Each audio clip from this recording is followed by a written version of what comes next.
day, I'm Theodore Henry, and this is your JIS News for Thursday, February 8, 2024. Prime Minister Andrew Holness has made good on his promise of ensuring hoarding works begin at the future site for the Portmore Resilience Park by February 5. On Monday, contractors, Pavecon Limited, commenced preliminary activities to secure the site and fulfill their contractual obligations. The $4.4 billion project, which is slated for completion in September 2025, will create over 600 direct and indirect jobs. Spanning 21.25 acres, the Portmore Resilience Park will feature several amenities. This park will have soft and hard landscapes, meaning that some areas will be grassed and some areas will have other materials for surface. It will have sporting facilities. It will have event spaces.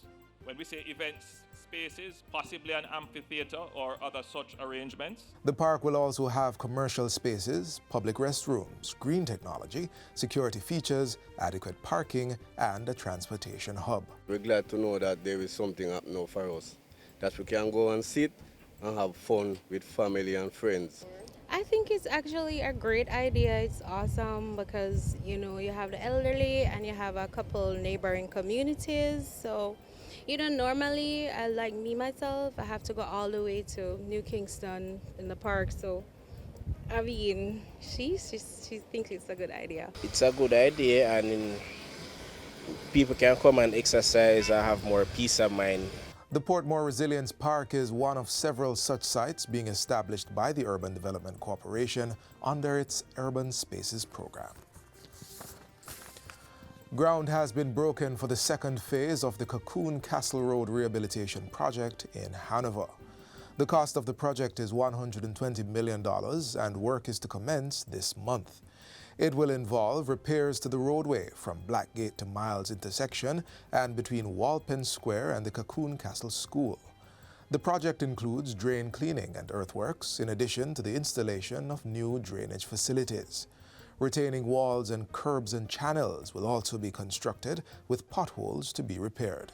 The corridor connects communities traveling from Hopewell along the North Coast Highway to Ramble along the Hanover and Westmoreland border via the road from Welcome to Copsey and the Miles End to Cocoon Castle to Orton Grove, Purple Road. Phase 1 of the project started in 2022, facilitating rehabilitation of the roadway from the Addington Miles intersection to Cocoon Castle Hill. Minister of Gender Affairs Olivia Grange is reporting that government is close to selecting the members of the Sexual Harassment Tribunal. She says the Bureau of Gender Affairs has also begun the process of recruiting the secretary for the tribunal.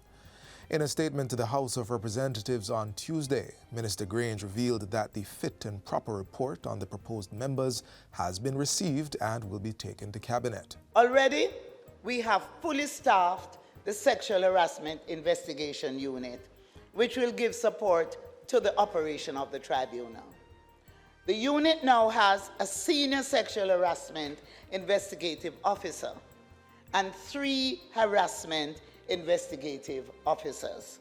She adds that the Bureau of Gender Affairs continues to edify organizations on the seriousness of sexual harassment and its impact. In the meantime, Minister Olivia Grange is again urging employers and heads of institutions to complete their sexual harassment policies by the end of June 2024 to avoid penalties. Consequent on the Sexual Harassment Act being passed in July 2023, institution heads are required to issue a policy statement in writing concerning the prevention of sexual harassment in their organization. By law, the sexual harassment policy must be prepared and brought to the attention of the members of each organization. It needs to be in accordance with the Sexual Harassment Framework document set out in the first schedule of the Act. Among other things, it should include the definition of sexual harassment as set out in the law. The workplace policy must also include a statement to workers, clients, students, residents, wards, inmates, patients, or members of any institution informing that they are entitled to an environment that is free of sexual harassment. In addition, the statement is to indicate persons' right to seek redress should they become a victim of sexual harassment. The Sexual Harassment Protection and Prevention Act protects all women and men from unwanted sexual advances, requests for sexual favors, and crude sexual behaviors that affect quality of life by creating an intimidating, hostile, or offensive environment. And finally, nearly 6,000 Jamaicans have been assessed for treatment since the reopening of the Jamaica-Cuba Eye Care program in September of last year. Health and Wellness Minister Dr. Christopher Tufton highlighted this achievement while touring the recently refurbished and rehabilitated facility at the St. Joseph's Hospital in Kingston earlier this week.